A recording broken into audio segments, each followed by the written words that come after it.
Olá, boa noite. Boa noite. Justiça do Paraná manda prender José Dirceu.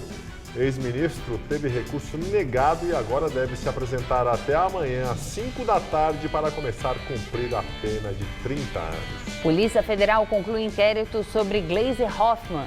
Relatório aponta que a presidente do PT recebeu R$885 mil de propina da Lava Jato. Presidente do PTB paulista, Campos Machado, é alvo de 2 inquéritos.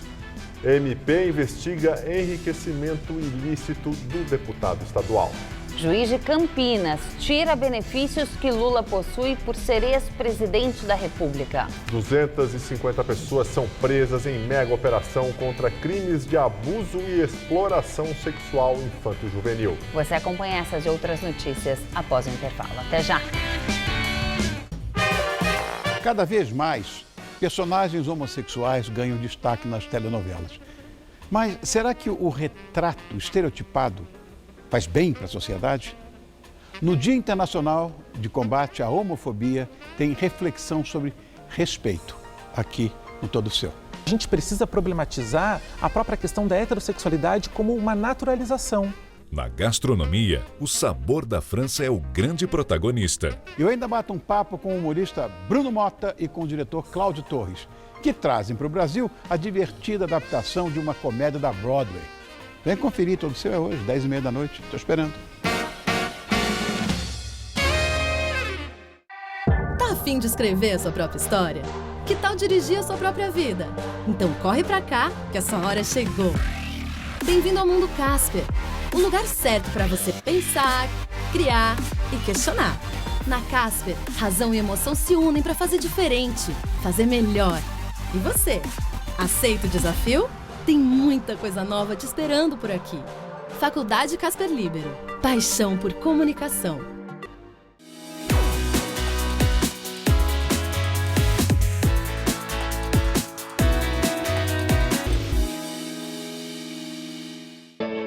Hoje em dia a gente faz tudo pela internet. Dá pra fazer pesquisa, estudar. Você bate papo, troca mensagens, envia fotos e faz a sua inscrição pro Enem 2018. É só entrar aqui em enem.inep.gov.br/participante. Mas atenção para o prazo.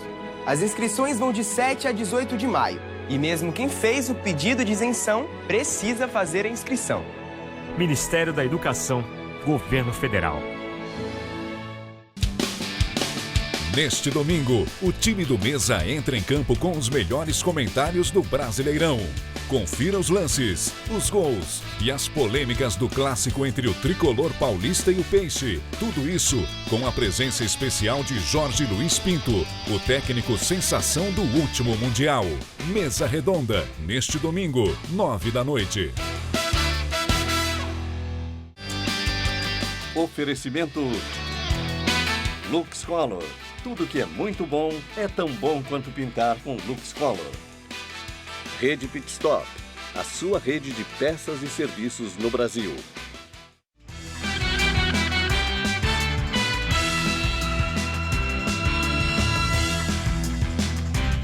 250 pessoas foram presas em mega operação contra crimes de abuso e exploração sexual infanto-juvenil em todo o país. Cerca de 2.600 policiais cumpriram mais de 500 mandados de busca e apreensão no Distrito Federal e em 24 estados. Milhares de computadores e equipamentos eletrônicos foram apreendidos em 24 estados e também no Distrito Federal. Aparelhos onde os investigados armazenavam e compartilhavam imagens com conteúdo de abusos e exploração sexual infantil. Em 284 cidades do país, foram cumpridos 579 mandados de busca e apreensão. Se, durante a busca, os policiais encontrassem material pornográfico infantil, a pessoa era presa em flagrante. Mais de 130 prisões no país foram feitas desta forma. A ação foi a segunda fase da Operação Luz na Infância, que ocorreu em outubro do ano passado e prendeu 108 pessoas.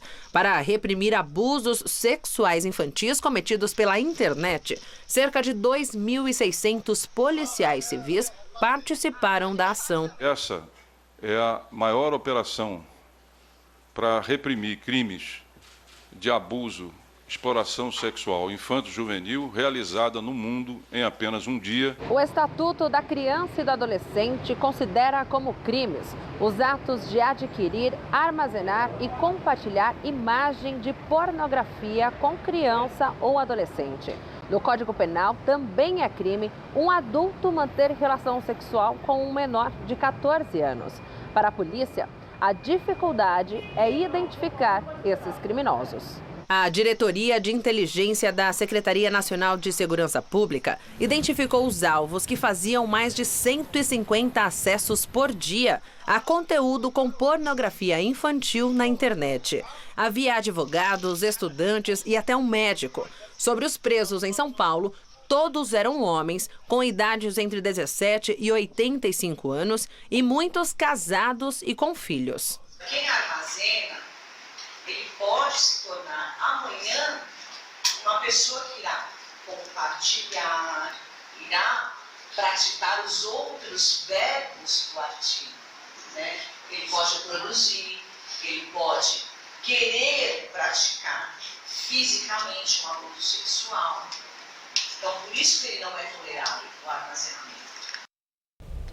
E a Polícia Civil de São Paulo abriu uma investigação para apurar a ligação entre o piloto suspeito de trabalhar para o PCC e um tenente-coronel da PM aposentado. Eles eram sócios em uma empresa de serviços aeronáuticos. Fotos que circulam na internet sugerem laços estreitos. No churrasco no barco, aparecem sorridentes, o piloto condenado por tráfico de drogas e um policial do alto escalão da PM de São Paulo. Felipe Ramos Moraes, preso no início da semana, segundo a investigação, era quem pilotava o helicóptero usado para executar 2 chefes do PCC numa emboscada no Ceará em fevereiro. Crime que teria sido encomendado por comparsas da quadrilha. Felipe seria o piloto a serviço da facção criminosa. O homem fotografado com ele é o tenente-coronel Edson Luiz Gaspar, que foi comandante do grupamento aéreo da PM de São Paulo, responsável pela frota de helicópteros Águia e agora aposentado. Gaspar é também membro do Comitê Nacional de Prevenção de Acidentes Aeronáuticos do CENIPA, o Centro Nacional que investiga acidentes aéreos. A amizade entre os dois na rede social começou em 2012. No mesmo ano, o helicóptero da foto em que aparecem juntos foi flagrado com quase 200 quilos de cocaína a bordo e Felipe foi preso. Não era apenas uma amizade no Facebook. O coronel mantinha uma empresa com o piloto de assessoria aeronáutica, aberta em 2008 e chamada GF, as iniciais de Gaspar e Felipe. Mas quem assinava como sócia era a filha do coronel.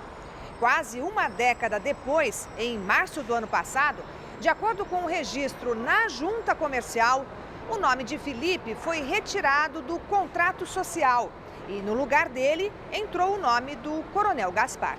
A Secretaria de Segurança Pública de São Paulo diz que o Departamento Estadual de Investigações Criminais, o DEIC, está apurando a ligação entre o coronel e o piloto suspeito de trabalhar para o PCC. 2 assaltos na zona oeste de São Paulo terminam em morte. Câmeras de segurança registraram policiais reagindo a criminosos armados. 3 homens entram na padaria na rua Doutor Luiz Miliano, no Morumbi. Cada um vai para um lado. Em uma das mesas, um policial civil está jantando com 2 amigos. Um dos bandidos mostra a arma, anuncia o assalto e começa a recolher os objetos dos clientes. O policial reage. O amigo tenta fugir, corre em direção à porta e é baleado por um dos criminosos. A vítima, Alexandre Miller, de 49 anos, chegou a ser socorrida, mas morreu. O policial ficou ferido e está internado. Os bandidos fugiram. Em outra situação de violência, também na Zona Oeste, só que no bairro Rio Pequeno, uma policial militar foi abordada quando tirava o carro da garagem. Ao perceber a aproximação dos 3 criminosos, a PM atira de dentro do carro. Ela atinge um dos bandidos. Os comparsas revidam, mas a policial não é atingida. O ladrão foi socorrido e já foi reconhecido pela vítima. Os outros 2 criminosos fugiram. 5 submetralhadoras alemãs, o mesmo modelo que matou a vereadora Marielle Franco do PSOL e o motorista dela, desapareceram do arsenal da Polícia Civil do Rio em 2011. De acordo com os peritos, as armas foram levadas do depósito da Polícia Fluminense, que tinha 60 unidades. As informações são do jornal O Globo. O desvio dessas submetralhadoras está sendo apurado pela equipe de investigação que tenta esclarecer as mortes que completam hoje 64 dias sem solução. Delação dos executivos da JBS Friboi completa 1 ano. A revelação do esquema de corrupção paralisou o governo Temer e envolveu quase todos os partidos. A delação dos irmãos Joesley e Wesley Batista levou o governo para o centro das investigações. O presidente Temer foi gravado por Joesley Batista no porão do Palácio do Jaburu. Num encontro, segundo o delator, Temer teria dado aval para comprar o silêncio de Eduardo Cunha. O negócio dos vazamentos. Eu estou lá me defendendo. O que eu mais ou menos dei conta de fazer até agora? Eu estou de bem com o Eduardo. Manter isso, viu? 3 dias depois da delação vir à tona, Temer reagiu, negou as acusações e disse que não renunciaria. Não renunciarei. Repito, não renunciarei. Sei o que fiz e sei da correção dos meus atos. Além dos áudios, foram divulgadas imagens do ex-assessor de Temer, Rocha Loures, correndo com uma mala com R$500 mil nas ruas de São Paulo. O dinheiro seria parte de uma propina destinada a Temer, o que ele sempre negou. Com base nas delações, Temer foi denunciado 2 vezes pela Procuradoria-Geral da República, sob o comando, na época, de Rodrigo Janot. A delação dos executivos fez com que a agenda do governo mudasse. Ministros cogitaram renunciar em bloco e Temer precisou gastar o capital político tentando convencer aliados na Câmara a barrarem as investigações contra ele. A estratégia deu certo e os deputados mandaram para o arquivo as acusações. Além de Temer, a delação atingiu quase todos os partidos políticos. Até agora, rendeu 91 investigações. Entre os citados, os ex-presidentes Lula e Dilma. Num dos depoimentos, Joesley disse que os 2 petistas teriam recebido 150 milhões de dólares em contas no exterior e que quem definia o que fazer com o dinheiro era o ex-ministro da Fazenda, Guido Mantega. Dilma e Lula negam. Outro político que foi fortemente atingido pela delação é o senador Aécio Neves, do PSDB. Ele virou réu no Supremo este ano. O tucano foi flagrado pedindo R$2 milhões ao dono da JBS. Aécio disse que era para pagar sua defesa na Lava Jato. E devido a este episódio, a irmã dele, Andréa Neves, o primo Frederico Pacheco e o ex-assessor Menderson Lima, que também são réus no Supremo, chegaram a ser presos, mas respondem ao processo agora em liberdade. Já Aécio chegou a ser afastado 2 vezes do mandato de senador. No entanto, já retomou as funções. Ele também nega as denúncias. A delação dos executivos da JBS Friboi está suspensa a pedido da Procuradoria-Geral da República. Os delatores foram acusados de omitir informações. Cabe ao ministro Edson Fachin decidir se vai cancelar os acordos. O presidente Michel Temer participou hoje de um almoço na casa do deputado Heráclito Fortes, do DEM. O presidente da Câmara, Rodrigo Maia, também do Democratas, participou do encontro. Questionado por jornalistas sobre a possibilidade de desistir da candidatura à reeleição, Temer apenas disse que estava meditando sobre o assunto. Polícia Federal concluiu que a presidente do PT, a senadora Gleisi Hoffmann, recebeu R$885 mil de propina. O relatório foi enviado ao ministro Dias Toffoli no Supremo. O texto aponta que há indícios de que a presidente nacional do PT praticou os crimes de corrupção, lavagem de dinheiro e falsidade ideológica. De acordo com o documento, 4 repasses no total de R$585 mil vieram da Consiste, empresa que explorava o sistema de empréstimos consignados do Ministério do Planejamento, na época ocupado pelo marido de Gleisi, o ex-ministro Paulo Bernardo, também do PT. Uma outra parte resgate de 300 mil teria como origem a empresa TAM Linhas Aéreas.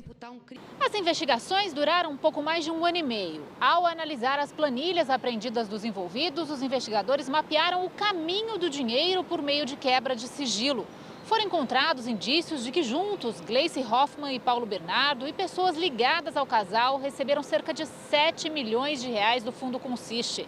Segundo a Polícia Federal, a empresa repassava a propina para o escritório do advogado Guilherme de Sales Gonçalves, responsável pelo pagamento de contas pessoais do casal. No Supremo, Gleice e Bernardo são réus na Lava Jato devido a outra investigação. O julgamento deve ocorrer ainda neste semestre. Nesta ação, eles são acusados de receber R$1 milhão do esquema de corrupção na Petrobras. O dinheiro teria sido usado na campanha de Gleice ao Senado em 2010. O casal nega todas as acusações. Em junho de 2016, Paulo Bernardo chegou a ser preso por suspeitas relacionadas aos empréstimos consignados. Foi solto 6 dias depois por decisão do ministro Toffoli. O juiz Haroldo Nader, da 6ª Vara Federal de Campinas, determinou a retirada imediata dos benefícios que Lula possui por ser ex-presidente da República. A decisão liminar foi proferida após a ação popular ajuizada por Rubens Gatti Nunes, advogado e coordenador do Movimento Brasil Livre. Por lei, todo ex-presidente tem direito a 4 seguranças, 2 assessores, 2 motoristas, veículos e cartão corporativo pagos com o orçamento da presidência. Na decisão, o juiz afirma que Lula está sob a custódia permanente do Estado e sob a proteção da Polícia Federal, o que lhe garante muito mais segurança do que tivera quando livre. A defesa de Lula informou que vai recorrer. E agora vamos ao comentário de política com José Neumann e Pinto. O juiz federal Haroldo Nader, de Campinas, resolveu tirar os privilégios que o Lula tem como ex-presidente. O Lula está preso, não há nenhuma previsão legal, ninguém jamais imaginou que um presidente da República ia se tornar um preso comum e, portanto, isso não foi levado em conta no decreto que impôs que os presidentes, ao deixarem os seus cargos, ficariam com 4 assessores, 2 motoristas, um carro, cartão corporativo para pagar gasolina, óleo, essas despesas de carro. E aí aconteceu o imprevisto. Está lá o Lula, em Curitiba, na sala de Estado-Maior, que o Moro providenciou, e assessores e tal continuam sendo pagos. Realmente, eu fico meio perplexo em saber para que servem assessores para um preso que está isolado da sociedade e, teoricamente, não podia nem se comunicar. Para que ele quer um carro se ele não pode sair da cela? 2 motoristas, muito menos.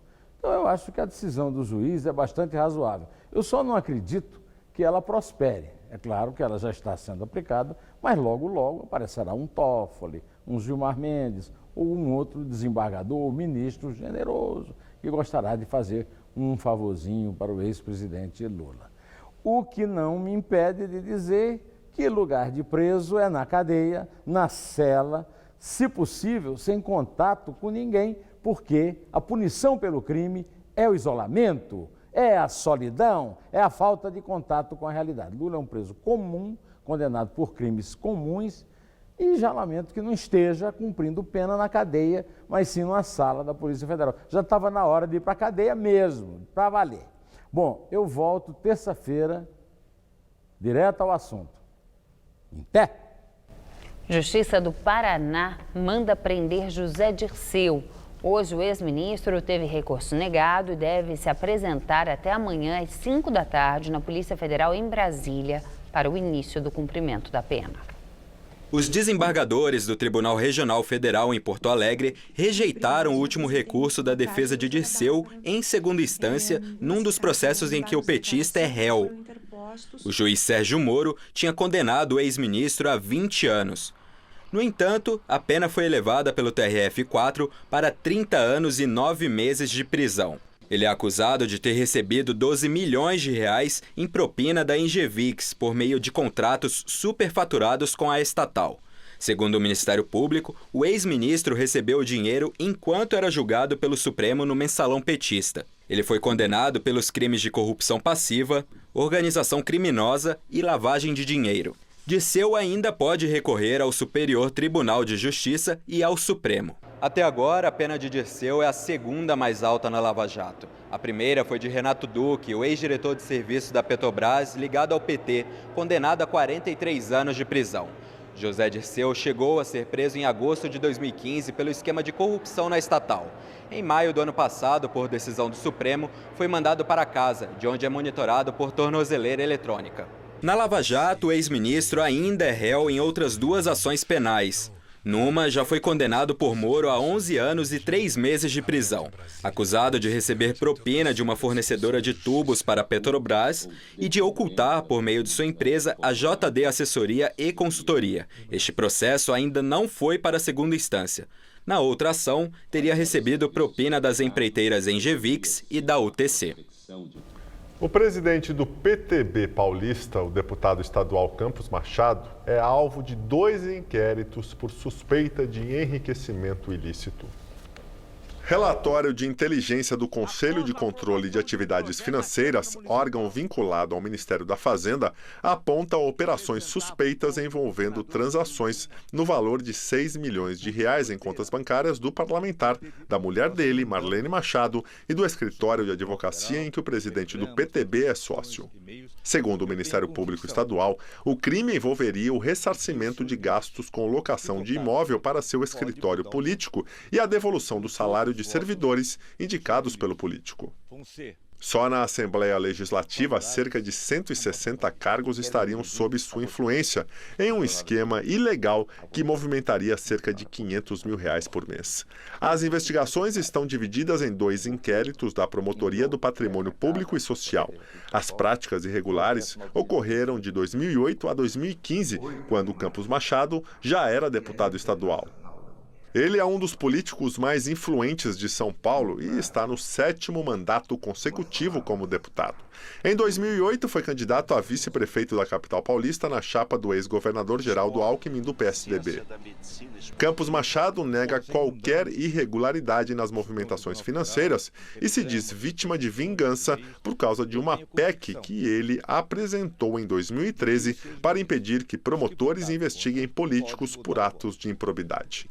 Ele afirma ainda que as denúncias já foram alvo de um outro inquérito que foi arquivado. O Ministério Público de Minas Gerais pediu a rejeição dos embargos declaratórios apresentados pela defesa do ex-governador de Minas Gerais, Eduardo Azeredo, do PSDB.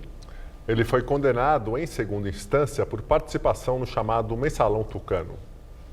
Eduardo Azeredo foi condenado a 20 anos e 1 mês de prisão pelos crimes de peculato e lavagem de dinheiro, no esquema que ficou conhecido como o Mensalão Tucano, considerado o embrião do Mensalão do PT.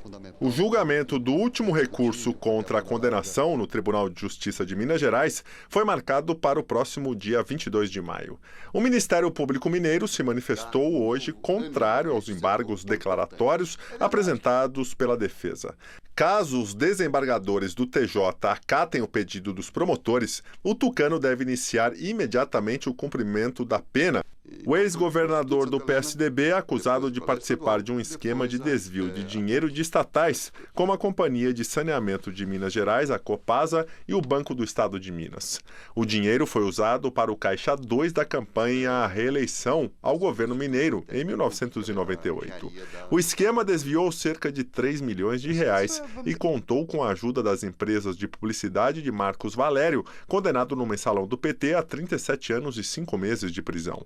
A defesa de Eduardo Azeredo nega o envolvimento do Tucano nos crimes e diz que vai recorrer da condenação também em tribunais superiores, caso o TJ Mineiro não aceite os embargos de declaração. Segundo o IBGE, quase 28 milhões de brasileiros estão desempregados. Os dados são da Pesquisa Nacional por Amostra de Domicílios. Em todo o país, falta trabalho para 27 milhões e 700 mil brasileiros. O número corresponde a 24,7% da força de trabalho subutilizada e é o maior da série histórica desde 2012. A fatia representa o grupo dos desempregados, mais aqueles que trabalham menos de 40 horas por semana, além dos que têm o potencial para trabalhar, mas não estão procurando emprego por motivos diversos. Segundo outro levantamento já divulgado, no primeiro trimestre deste ano, a taxa de desemprego subiu para 13,1%, atingindo cerca de 13 milhões e 700 mil pessoas. Os maiores índices de desemprego foram registrados no Amapá, Bahia, Pernambuco, Alagoas e Maranhão. A Bolsa de Valores de São Paulo teve hoje a pior queda diária em um ano. A Bovespa recuou 3,37%. E o dólar chegou ao patamar de R$ 3,70. Após o quinto avanço seguido, a moeda atingiu o maior valor de fechamento desde 16 de março de 2016. Hoje a alta foi de 0,62%. Só que nas casas de câmbio, a moeda americana já é vendida acima de R$ 4,00. E agora vamos ao comentário de economia com Denise Campos, de Toledo. Começo de ano é mais fraco mesmo, mas essa subutilização recorde vem em linha com o andamento da economia. O desemprego permanece elevado, em boa parte pela fraqueza da retomada de atividade, situação que fez crescer também o número de pessoas que desistem de procurar emprego por desalento. Estamos naquela fase do porquê da frustração das expectativas. Começa com a perda de força do governo, implicado em denúncias, o que travou a agenda no Congresso. As discussões sobre a reforma da Previdência, imprescindível para assegurar um ajuste mais estrutural das finanças públicas, foram deixadas de lado com a desculpa da intervenção no Rio de Janeiro. E o ajuste fiscal, fundamental para se ter condições de um crescimento sustentável de longo prazo, também ficou de lado, o que afeta a confiança dos empresários para investir, para contratar. Por outro lado, tem as eleições, que são das mais indefinidas dos últimos tempos e também das mais importantes, exatamente pela necessidade de termos um governo forte que consiga levar adiante o programa de reestruturação da economia. Diante dessa indefinição toda que estamos vendo, empresários e consumidores ficam ainda mais cautelosos, sendo que do ponto de vista do consumo e de investimentos empresariais, as condições do crédito, com uma resistência enorme do sistema financeiro em cortar mais os juros, também têm atrapalhado bastante. Para completar o cenário mais nebuloso, veio essa disparada agora do dólar, motivada por fatores externos, mas que já fez o Banco Central parar de cortar os juros básicos. 0,25 a mais ou a menos na taxa básica não fará grande diferença na atividade econômica. A Selic já caiu bem além do que se imaginava. O problema é o BC mudar de postura ao detectar riscos maiores. O petróleo batendo recordes, combustíveis mais caros, dólar mexendo com vários preços, tudo isso em algum momento pode pressionar os índices. A precaução do Banco Central é correta, mas a percepção de riscos maiores reforça as incertezas que, entre outros efeitos, leva a mais reações negativas do mercado. Boa noite. Depois de um dia ensolarado, a temperatura cai gradativamente agora à noite aqui em São Paulo. E apesar da garoa, em alguns pontos isolados, não deve chover durante a madrugada. Mariana Armentano traz mais detalhes.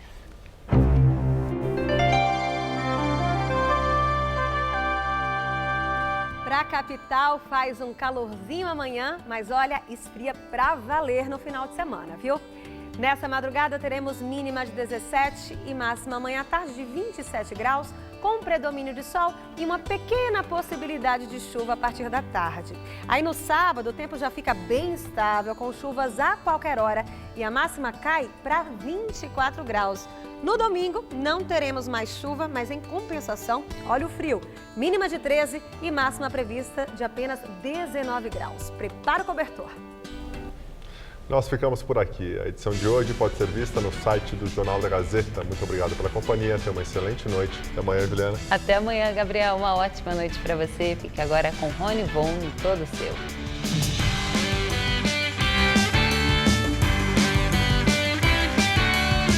Neste domingo, 3 da tarde, confira a transmissão ao vivo da final entre Vera Cruz Campinas e Sampaio Basquete na Liga de Basquete Feminino 2018. Assista agora. Todo seu.